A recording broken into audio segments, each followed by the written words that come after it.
Albert Thayer Mahan, seorang perwira tinggi Angkatan Laut Amerika Serikat, dalam bukunya The Fluence of Sea Power Human History mengemukakan teori bahwa sea power merupakan unsur terpenting bagi kemajuan dan kejayaan suatu negara. Kerajaan-kerajaan maritim yang pernah tampil dalam sejarah Indonesia. Yang pertama, Kerajaan Sriwijaya berlangsung pada abad ke-7 sampai 14, Kerajaan Gotalo, Kerajaan Majapahit, dan Kerajaan Demak. Konsep poros maritim, pengertian dan visi. Poros maritim pada dasarnya merupakan sebuah konsep yang muncul berangkat dari kondisi fisik bangsa Indonesia yang mana sebagian besar wilayahnya merupakan laut. Di samping itu, konsep poros maritim sejalan dengan realitas geografis, geostrategis, dan geoekonomi Indonesia yang dipengaruhi dan memengaruhi dinamika di Samudra Hindia dan Samudra Pasifik. Dalam artian bahwa konsep poros maritim menjadi sebuah visi atau cita-cita mengenai bagaimana bangsa Indonesia dibangun ke depannya. Dalam dimensi pembangunan, poros maritim ini tentunya bertujuan untuk membangun wilayah-wilayah pesisir yang penduduknya sejahtera dengan memanfaatkan secara intensif wilayah laut Indonesia akan membentuk poros silang barat timur dan utara selatan. Dalam mewujudkan poros maritim dunia, Presiden Joko Widodo mencanangkan 5 pilar utama. Pilar pertama, pembangunan kembali budaya maritim Indonesia. Pilar kedua, berkomitmen dalam menjaga dan mengelola sumber daya laut. Pilar ketiga, komitmen mendorong pengembangan infrastruktur dan konektivitas maritim. Pilar keempat, diplomasi maritim. Dan pilar kelima, membangun kekuatan pertahanan maritim.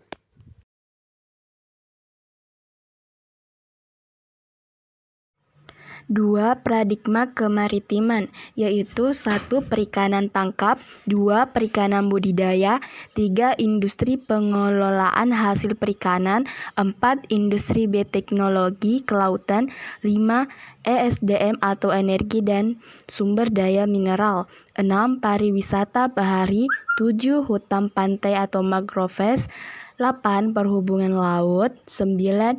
Industri dan jasa maritim, 10. Sumber daya wilayah pulau-pulau kecil, 11. Sumber daya non-konvensional. Wawasan Nusantara. Wawasan Nusantara merupakan cara memandang bahwa wilayah laut merupakan salah satu keutuhan dengan wilayah darat, udara, dasar laut, dan tanah yang ada di bawahnya, serta seluruh kekayaan yang terkandung di dalamnya yang tidak bisa dipisah-pisahkan. Konsep wawasan Nusantara diperkenalkan pada saat pemerintahan Soekarno, yang mana pada tahun 1957 merupakan Perdana Menteri Juanda mendeklarasikan wawasan Nusantara. Inti dari wawasan Nusantara adalah wawasan kebangsaan yang meneguhkan asas negara Nusantara atau kepulauan. Peluang dan tantangan.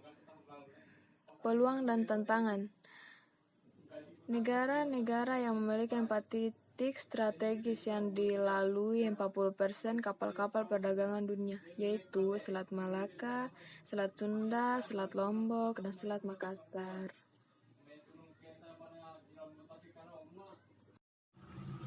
Secara umum, peluang dan tantangan dalam mewujudkan poros maritim adalah derasnya globalisasi serta perubahan paradigma sektor industri dunia atau eksternal. Sementara itu, dari sisi internalnya, peluang dan tantangannya meliputi ketersediaan infrastruktur, sumber daya manusia, penggunaan teknologi, dan keamanan di laut. Dengan demikian, poros maritim pada prinsipnya mencakup beberapa aspek, yakni pengembangan sumber daya manusia dan teknologi kelautan, pembangunan sektor ekonomi kelautan, pengelolaan sumber daya laut dan wilayah pesisir yang berkelanjutan, pembangunan sistem pertahanan dan keamanan berbasis geografis negara, kepulauan, dan pembangunan hukum maritim nasional. Banyaknya penduduk Indonesia merupakan salah satu kekuatan dalam mewujudkan poros maritim. Indonesia adalah negara dengan jumlah populasi terbesar di bumi, setelah Cina, India, dan Amerika Serikat berturut-turut. Dengan banyaknya populasi, tentu menguntungkan Indonesia karena memiliki tenaga kerja yang berlimpah. Namun, bukan jumlah populasi semata yang dibutuhkan untuk membangun kekuatan maritim, tetapi seberapa banyak orang yang memiliki keahlian sehingga dapat menjadi pekerja di sektor kelautan.